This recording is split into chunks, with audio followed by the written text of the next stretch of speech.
Does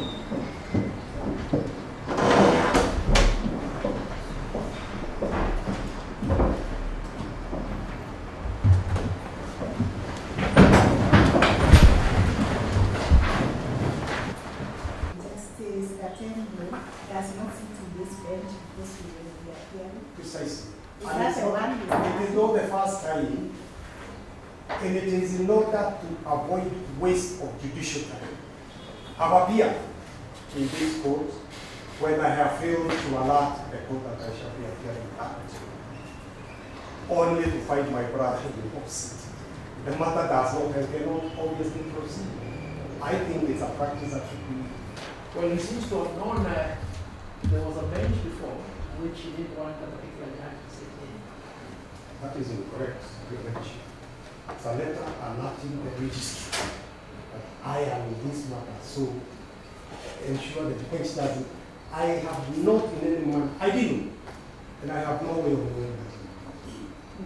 But I have appeared on urgent matters only to find a situation where it's part of the bench and therefore the matter.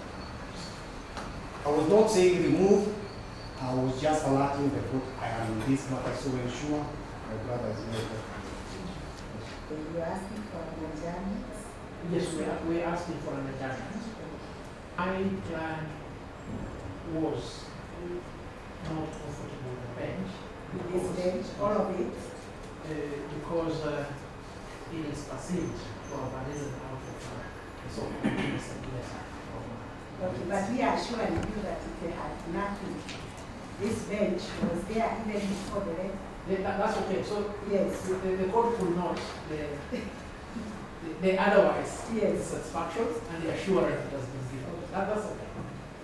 We ran a council appearing for the first respondents, raised an issue and requested that we make it part of the record regarding a letter dated 29 January 2019, sent to the court registry by the account of Randall and Company Advocates, requesting that since Senior Counsel Mr. Muite will be appearing for the second respondent, Mr. Justice Atendo Cairo, who is related to Mr. Muite, should not be in the bench, obviously to avert a situation where an adjournment would be sought, this being an urgent matter.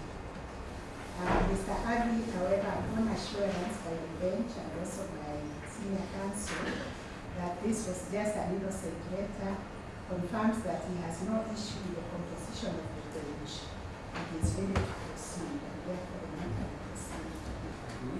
No, we can't leave you for an interlocutory application 25 minutes, you can have 15. Just for some reason, you have to tell us everything is on record, there is the judgment of the high court.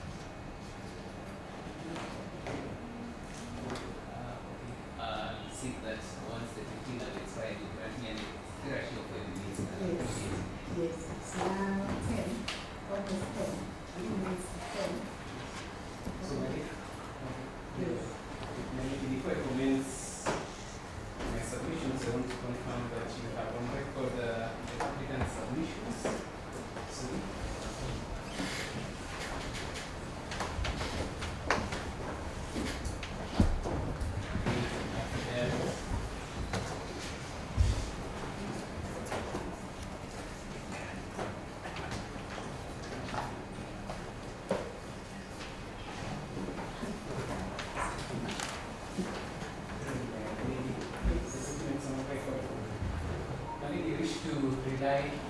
on the documents on record, that is the written submissions, filed in court on that 1st of January 2019, the case digests and the supplementary affidavits, and a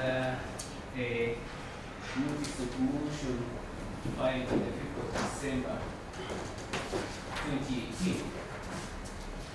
Maybe by way of a brief background of the matter, the applicant by letter dated 7 June 2016 assessed the first respondent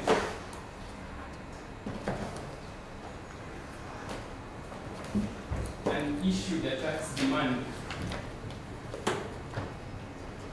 of around figure of 443 million.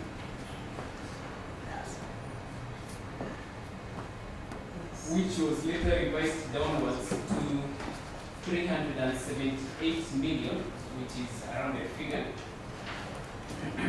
by a letter dated sometime in September 2016. This prompted the first respondent to institute judicial review proceedings, being JR number 471 of 2016. Professor Tom Ojienda, Senior Counsel, versus the Kenya Revenue Authority. My lady, during the pendency of that suit, the first respondent sought and was granted an order directing the first applicant to issue the respondent with a TCC, with a tax compliance certificate, sorry, which is abbreviated as a TCC of the judicial.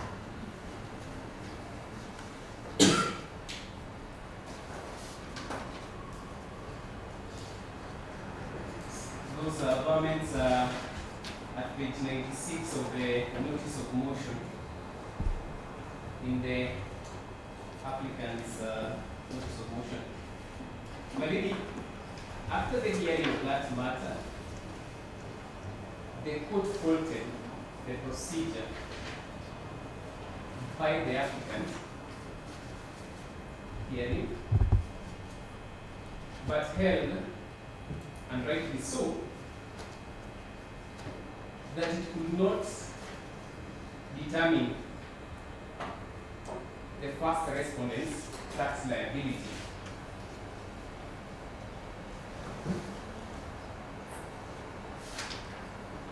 That ought to have been done procedurally by the applicant hearing.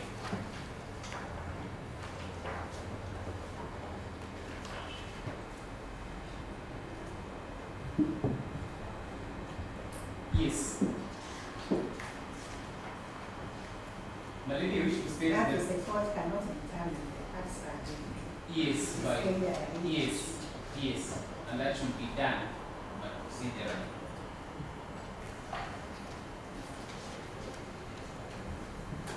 So, be satisfied with that holding by the court. The applicant hearing has filed civil appeal number 285 of 2018. 5 of 2018, 285 of 2018, being Kenya Revenue Authority versus Professor Tom Ojienda, Senior Counsel.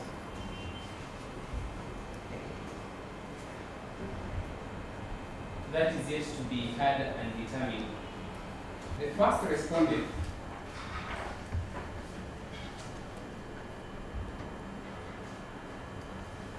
instituted a constitutional petition,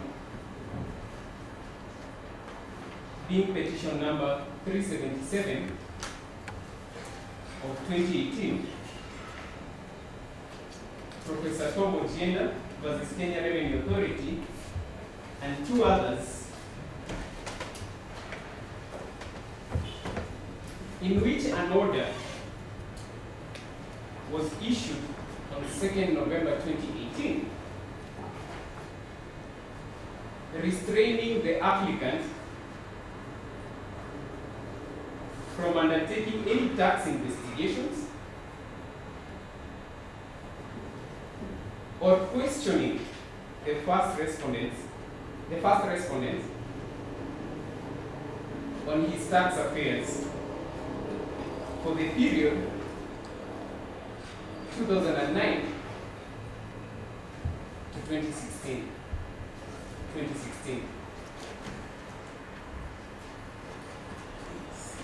My lady, if I at this points point out two facts about the issuance of a tax compliance certificate. First, my lady, a tax compliance certificate is issued pursuant to Section 2 and 73 of the Tax Procedures Act. And 73 of the Tax Procedures Act. And before issuing a Tax Procedures Act,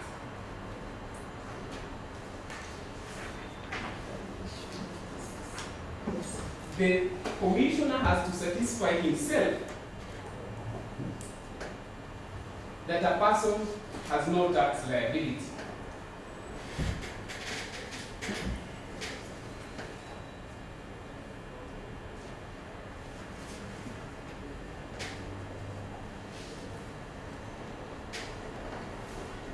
My lady,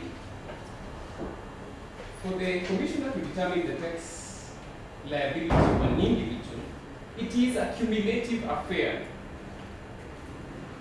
over a period of years.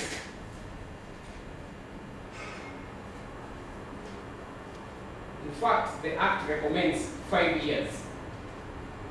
You are allowed to go back 5 years to look at the tax affairs of a person.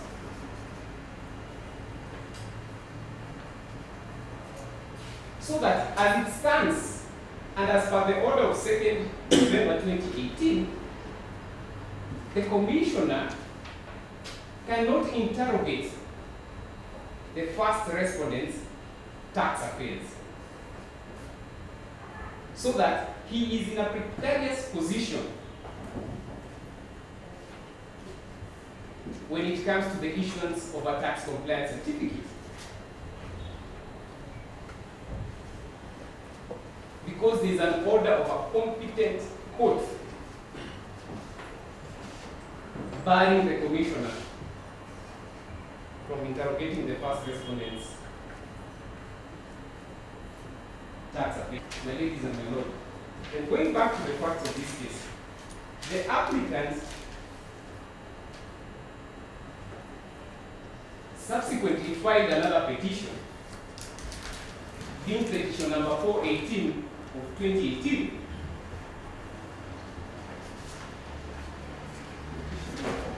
of 2018. Professor Tom Ojienda, Senior Counsel versus Kenya Revenue Authority.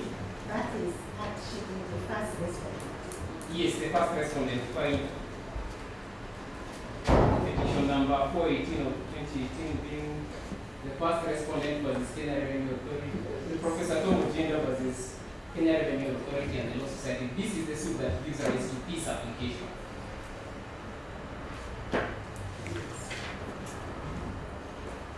In this suit now, the first respondent has obtained an order to compel the respondent to issue him with a tax compliance certificate.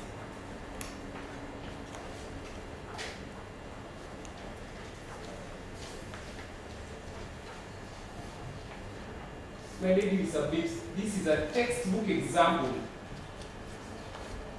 of what abuse of court process is.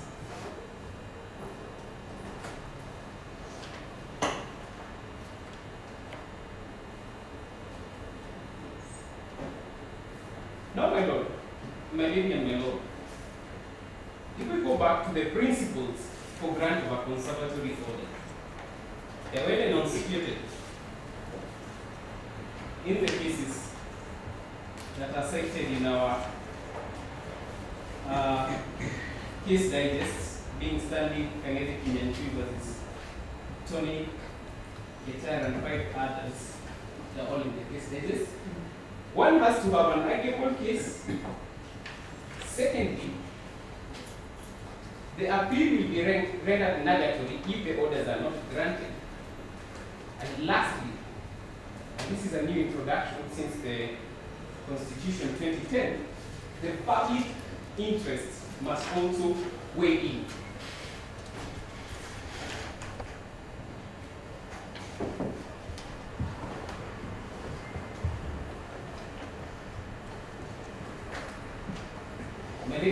As regards an arguable appeal, the applicant submits that it has an arguable appeal. Seeing as it is, there are two contradictory court orders from two different courts of competent jurisdiction, both sought by the first respondent. So that, does the applicant choose which court order to obey and which one to disregard?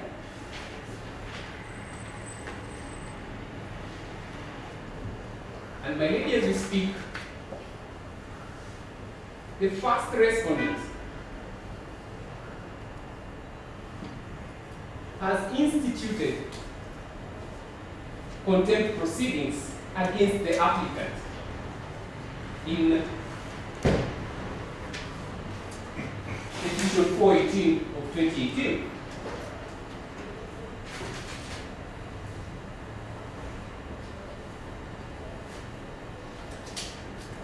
Therefore, forcing the respondents to disregard the orders in 377 or to disregard the provisions of Section 2 and 73 of the Tax Procedures Act.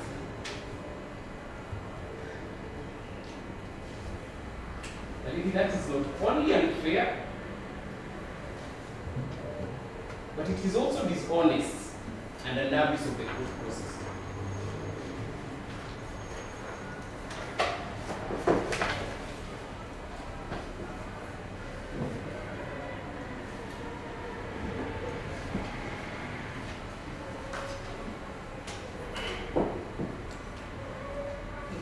But at the appeal, the applicant will be seeking an interpretation of this code. This being a tax statute of strict interpretation. Under Section 2 and 73 of the Tax Procedures Act, there is no exemption clause that allows the commissioner to issue a JSC without having to interrogate a taxpayer's books of accounts. So then, does the commissioner comply with the orders of the court and breach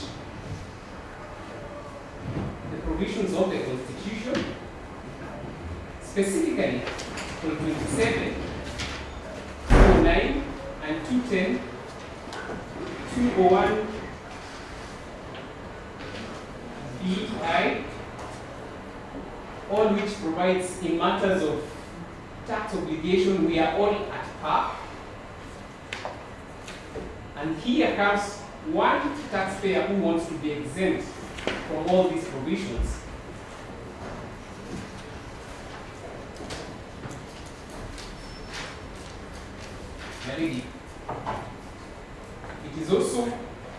It has also been brought out in the ruling by the Superior Court that there is a long-standing tax dispute yet to be resolved between the parties. It is on record. And I've given a chronology of events so that with this tax dispute, do you still proceed and issue a tax compliance certificate, which is prima facie evidence of compliance with all tax statutes?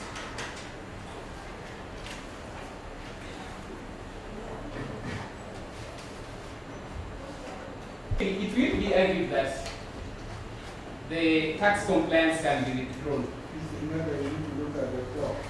Sorry. Well, let me address these issues, then I'll address the other issues later. But anyway, when it comes to the issue, the second, the actuality yes, and the second link of grant of conservatory orders yes. is that the appeal will be rendered nugatory. Yes. But I wish to refer you to page 9 of our submissions, where again we have brought out the history of this matter, where there is a tax dispute between the parties.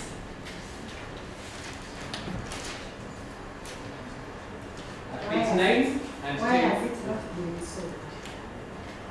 The tax dispute. First of all, it's a court order barring the respondent from interrogating the first respondent's books accounts. That bars us from proceeding in that matter. Yes, and is a pending appeal.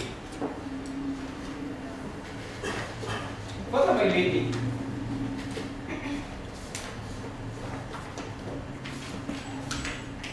if we grant that tax compliance certificate with the tax dispute still unresolved, Yeah. it sets a bad precedent to tax administration. Any person whose tax affairs are not in order will just rush to court, and since there is already an existing precedent, will obtain an order for the respondent to grant the tax compliance certificate. Second, my lady, if the respondent is to grant this tax compliance certificate with this unresolved tax dispute, it defeats the very essence of a grant of a TCC, because it's prima facie evidence that you comply with the tax statutes.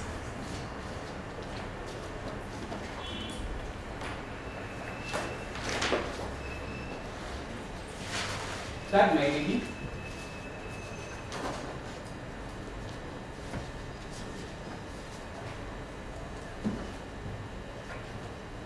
it erodes the public confidence in tax compliance certificates issued by the applicant.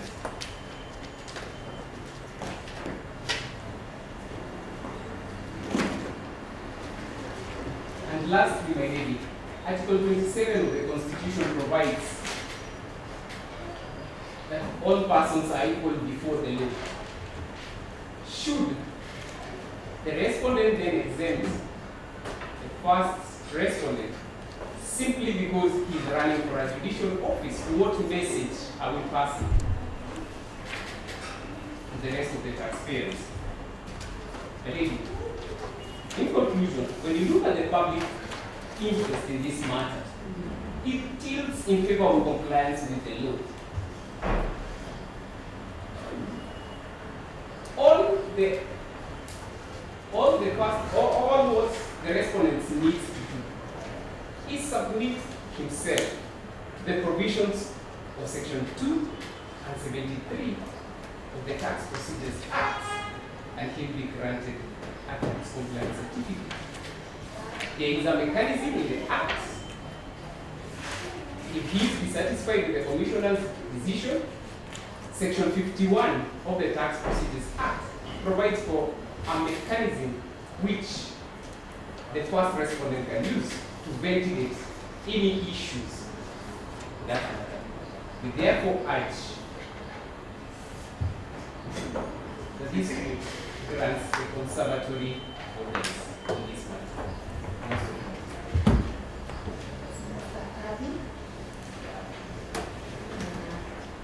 It took 20 minutes.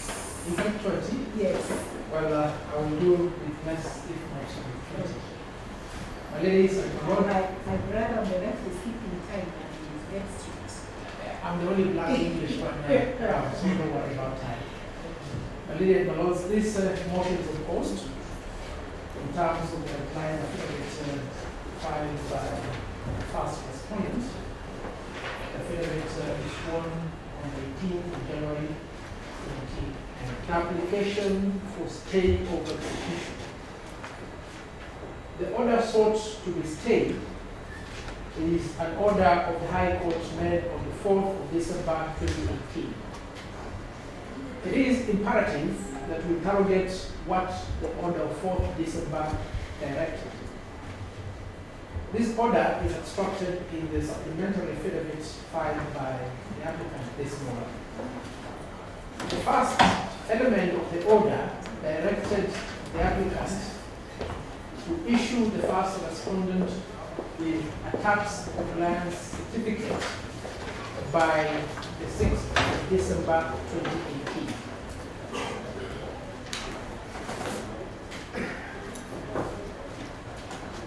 The second element of the order directed the second respondent, being the Law Society of Kenya, to accept the first respondent's nomination papers without the tax compliance certificate in the event that the applicant will not have complied with the first order. That, in essence, is what we saw in the state. Now, for the court to be minded to grant an order of stay of execution, the applicant must certify the twin conditions. One, that it has an arguable appeal, and that the appeal will be rendered nugatory if an order of stay is not granted.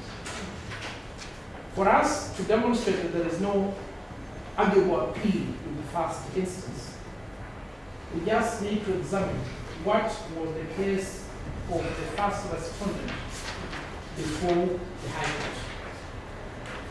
The case of the first respondent before the High Court is found at page 72 of the record of the motion. Relevant grounds at page 79 to 80.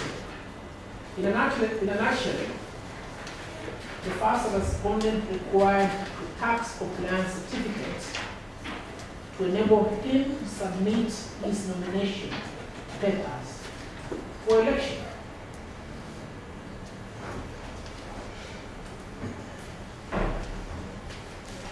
That petition had nothing to do with the so-called long outstanding tax dispute between those two parties.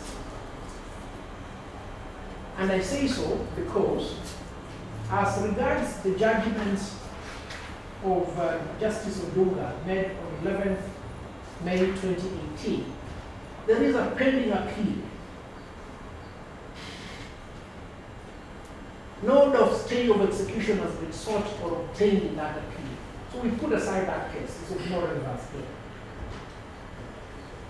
As regards the order of 2nd of November 2018, again there is an appeal filed by the applicant. Say that again. As regards the order of 2nd of November issued by Justice Okwani in petition number 377 of 2018, there is again an appeal proffered by the applicant. Oh, sorry, I'm told there's no appeal. There is no appeal against that order. So that the existence of that order cannot be an encumbrance towards compliance with the subsequent order of 4th of December 2018. An appeal is proffered.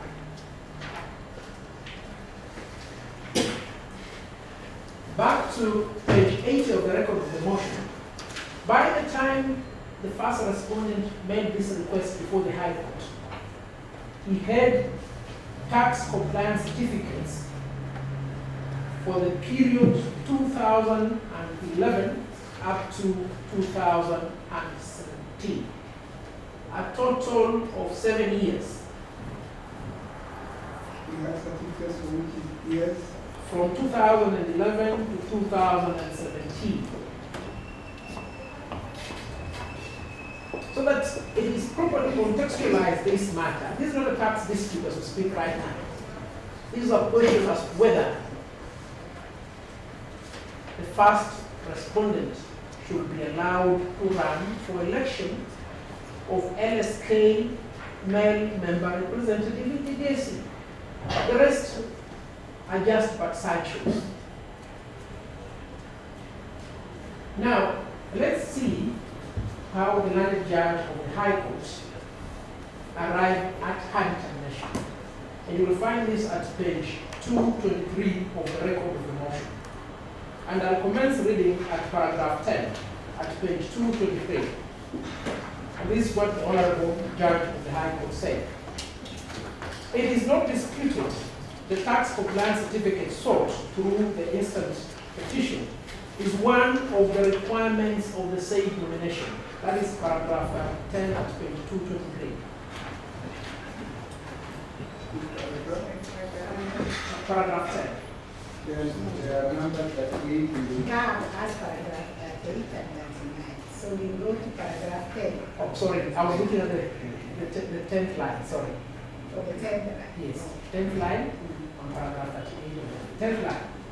It is not disputed the tax compliance certificate sought through the instant petition is one of the requirements of the same nominations. It logically follows that without the tax compliance certificates, the applicant will not be able to contest in the same elections, thereby losing the opportunity to be a candidate for public office.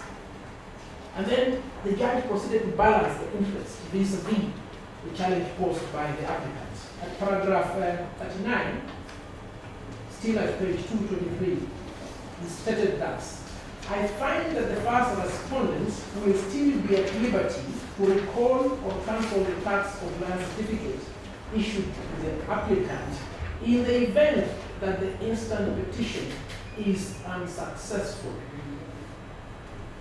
And it is on this basis, therefore, that the judge proceeded to grant the two orders.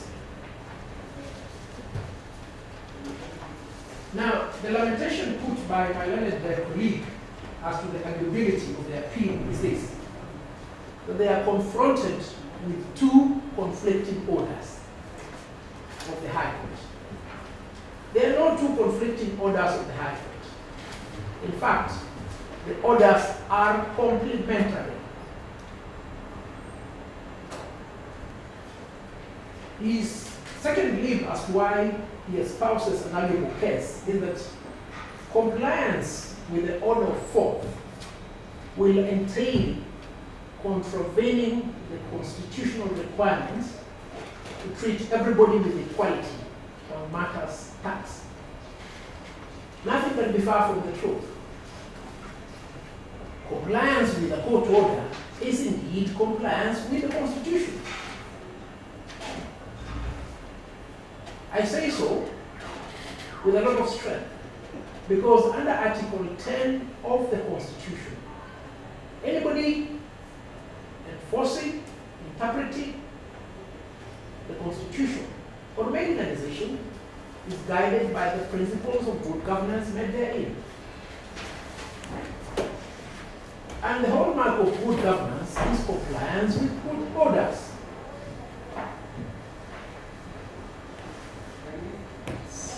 To close that issue, all we need to do is examine what is the statutory provision in respect to tax compliance certificates.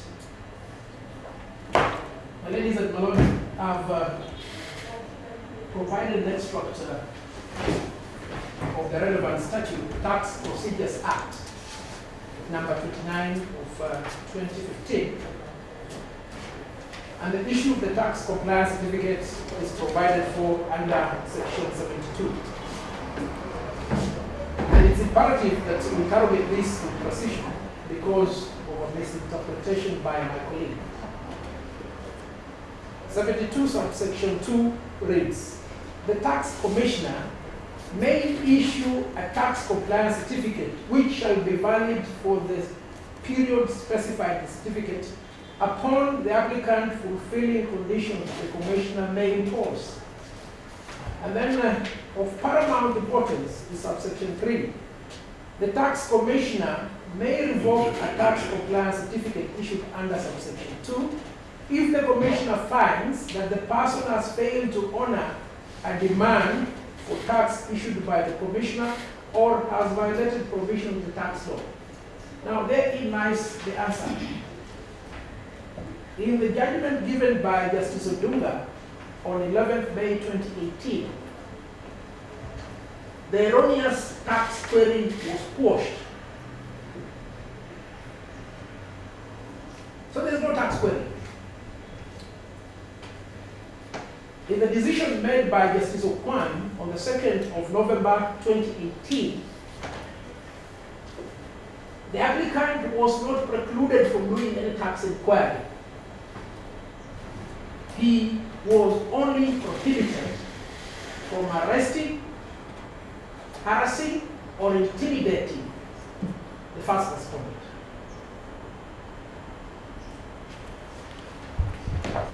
Whether the appeal will be rendered mandatory. It is my humble submission that this appeal cannot be rendered mandatory. Why? Because we've seen, by the time of the making of the order 4th of December, the first respondent had tax compliance certificates with effect from 2011 to 2017. The certificate for 2018-2019 had been withheld in our humble view to preclude him from running for office. The court has decreed that he be given that certificate. The court has further decreed if the applicant fails to issue that certificate, this nomination paper has been received. And as we speak, the first respondent has submitted his nomination papers. The Law Society of Kenya will issue the list of nominees on the 7th of February. You do not require to have studied atomic physics to realize the mischief underlying this application. It is intended to forestall that exercise.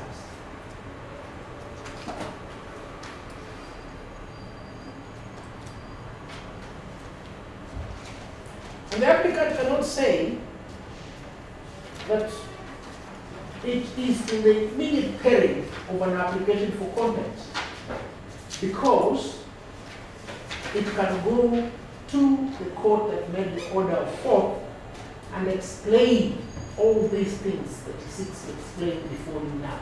This is not the forum. And in support of that argument, I refer the court to the decision appearing at pages 61 to 67 of my list of authorities, the supplementary. That is the case of County Council of Narok versus Pagasoi Farms of this court for the proposition in law that a threat of a contempt application before the High Court is not a ground for stay. And you will find this statement at page 64 of the Bundle of Authorities. Sorry, John? Who is C.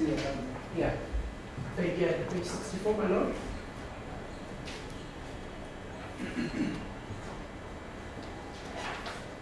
It's paginated at the top. So at page 64, the Court of Appeal rejected a request for stay and told the applicant then, go before that High Court.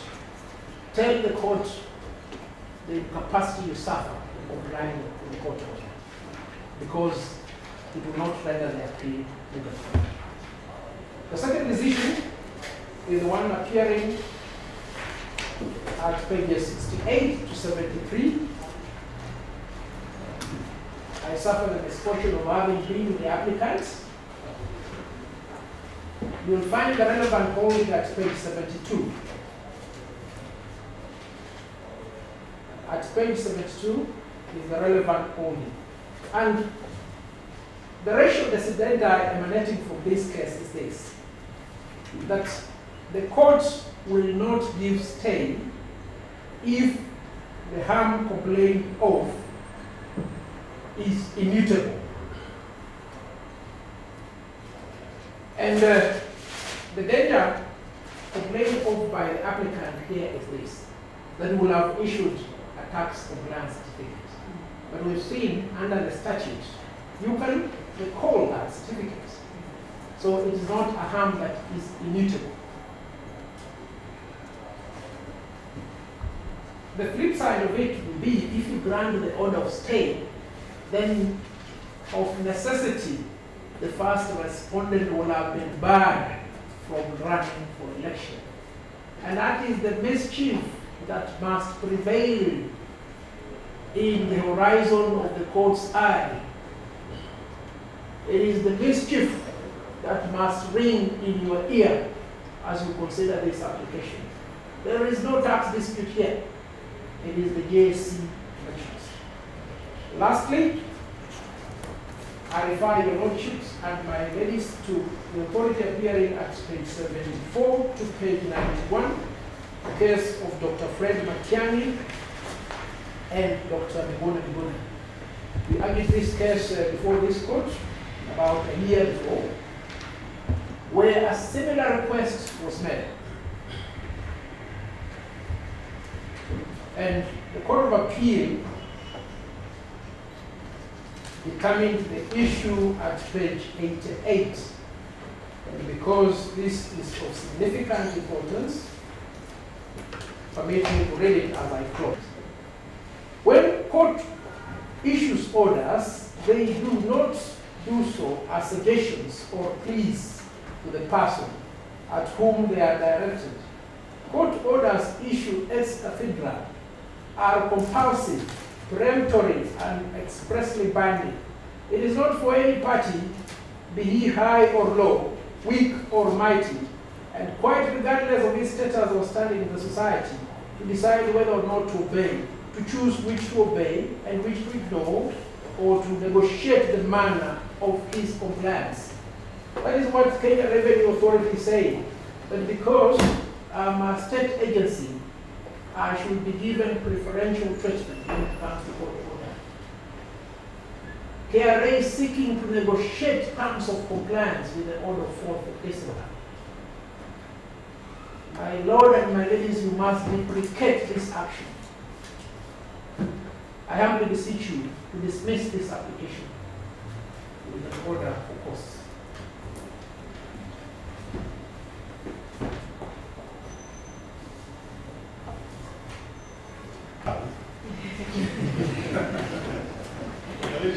My Lord, the Law Society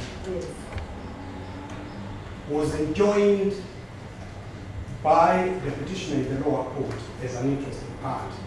I think it is important to emphasize the petitioner in the lower court did not enjoin the Law Society as a respondent, they enjoined the Law Society as an interested party. Secondly, it is not the Law Society that applied to be enjoined.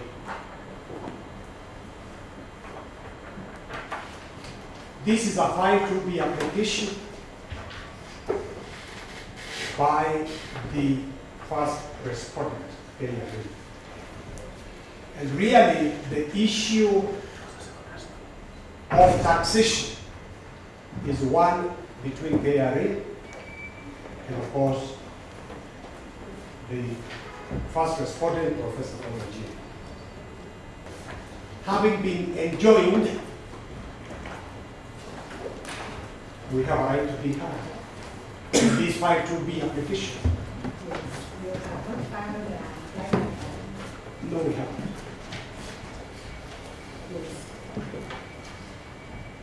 And I shall be very brief. The Law Societies, quarrel with the orders of the High Court, stem from the second order, which is at page 15 in the applicant's supplementary. My Lord and my ladies, I'm not in the habit of being very interruptive. But my lady senior cannot espouse a quarrel of the NSK without a replying affidavit, because that's what he wants to do. You can do on points of law. Yes, because I'm a member of the Law Society. I've not instructed him to come and quarrel. Yes. That would happen.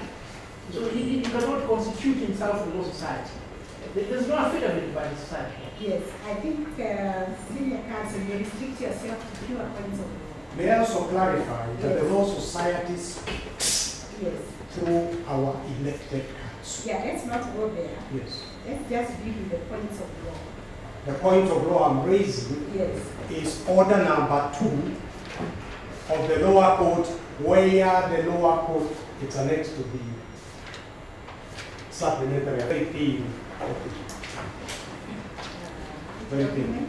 Could you identify this to the court? It's applicant supplementary affidavit of 29th of January, filed in court on 31st of January, I think, this morning. It was referred to by my learned friend Harry.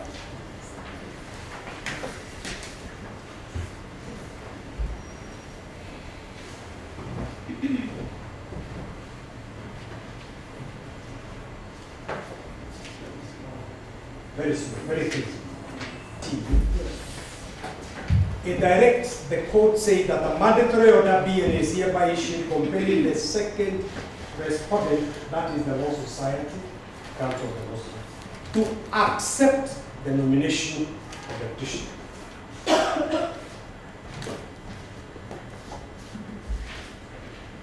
And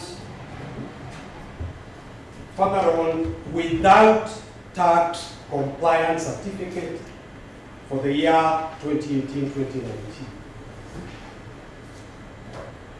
2 submissions of that. One,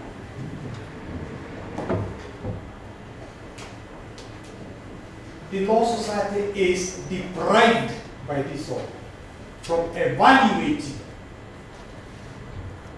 whether the first respondent has complied with all the terms and conditions for nomination. Because they are directed to issue, accept the nomination. And the tax compliance is only one of the requirements.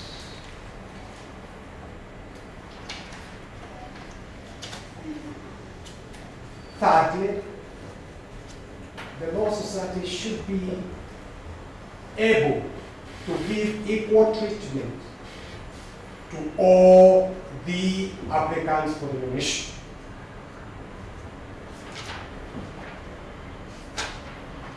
So this is an order which, in the submission of the Law Society, ought to be set aside. It accords preferential treatment to the first respondent. Your Ladyship, my lord, the 3 conditions now for the grant of 5 2B orders is there an arguable appeal? Will the appeal be read annulatory? And number 3, public interest. Public interest, we will find it in case number 6 in the applicant's list of authorities, particularly the case cited here of CISPA Securities Rokia Omutata, number 6. The public interest, the court should put into the weighing scale the issue of public interest. And on that issue of public interest, the Law Society submits as follows. There are few commissions as important as the Judicial Service Commission, dealing as it does with recruitment of judges, magistrates. Can I please finish? Already, Yes, I must always command the court that it's not in my habit to be stubborn. yes. But the Law Society has not filed an appeal from the decision of this. It is a little bit But it was disconcerting. joined as a party study. So does it need to file an appeal when the other party has filed? Well, then you can say without going around in circumlocution that he's Yes. supporting the application. And then he proceeds from that premise. Because if that had been the case, But you know, this is senior counsel, he has his time. This Mr. Let him submit. okay, pero the most Here is when you look at the importance of the Judicial Service Commission, Yes. dealing as it does with the recruitment of judges, judicial officers, and matters of discipline. It's a very important situation. therefore public interest inclines towards, according to the Law Society, the opportunity of vetting its nominees to that position. And may I also ask the court to take into account the 3 cases that have been cited in the lower court. In the first proceeding, Justice Odunga correctly said, follow the procedure, follow due process. In revising this assessment, follow the procedure. When on the issue of tax compliance, KRA is attempting to follow the procedure, another petition before the Honorable Justice Judge. Don't go there. Then the third set of proceedings, Lady Justice Ojienda, the subject of this application, issue the tax. So that even on this issue of public importance, public interest, bear in mind the words of the late Chief Justice about the perception of the administration of justice by the man or woman in the street. The perception of the man or woman in the street that there can be a litigant able to walk into court today, tomorrow, the day after, and walk out with whatever orders they got, doesn't help in public confidence in the administration of justice. As I sit down, this appeal will be rendered nugatory if the Law Society is compelled to proceed with this nomination without the opportunity of vetting compliance in the same scale with all the other nominees. Thereafter, the appeal will be completely moot. Public interest, I submit, inclines towards vacating of those orders. The leadership will not, of course, none of us enjoy paying taxes. But we have to.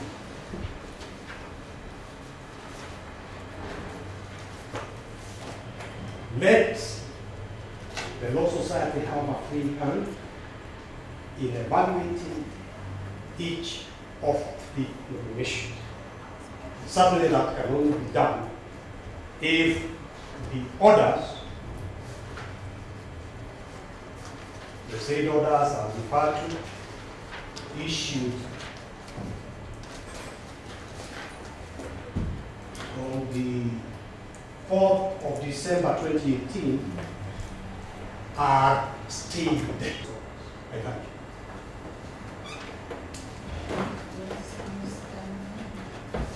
Just a few clarifications. First of all, can you please try to my earlier reference to section 73, it's actually section 72, I'm so sorry. And referred to the section 73. Yes, exactly.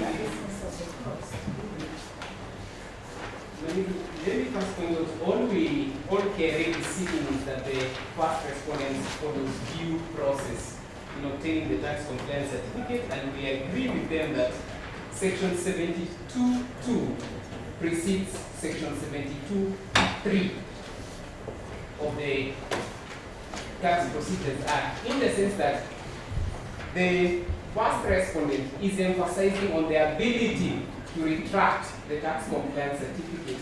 But the rest, the applicant is urging comply first with section 72.2, and there will be no need to retract the tax compliance certificate. So we have to start at 72.2 before going to 72.3.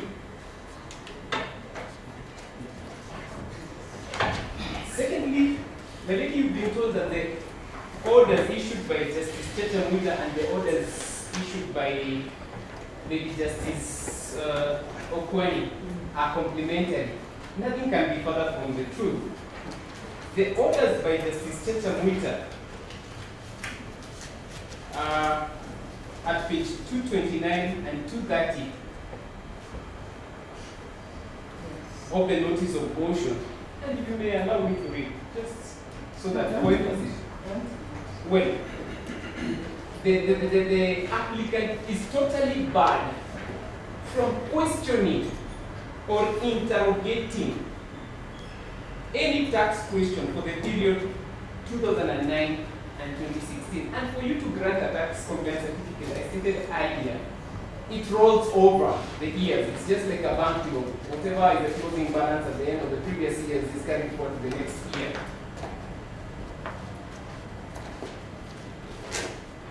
And I wish to state that there is a valid order in the order at page 229 and 230 is still in play. It's still in force.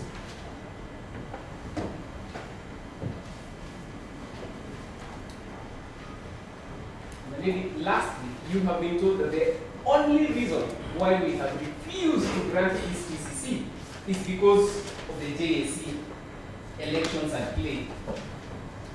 My baby, my lord, if we were to consider the JSC nomination being an administrative act, we would fall under the Westbury unreasonableness of considering irrelevant factors. Compliance with section 72(2). Has the first respondent complied with that order, with that section of the law? That is the only issue at play here. All other issues would fall under Westbury unreasonableness. That is all.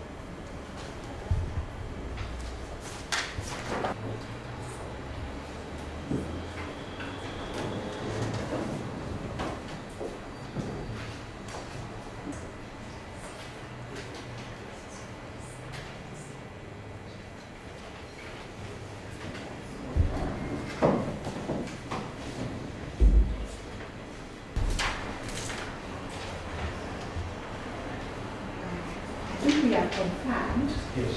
we can be able to bring an extemporeal Yes. ruling Yes. on the 6th of February, Yes. so that the results can follow. That's That's it. reasons. Yeah. Any particular time for the 6th? 2:30 or 9:30? I think we'll issue a notice with the time. Thank you. Thank you. We appreciate it. Should we still retain the 22nd for the substantive vote? For the substantive ruling. And then 6th for Yeah, extemporeal.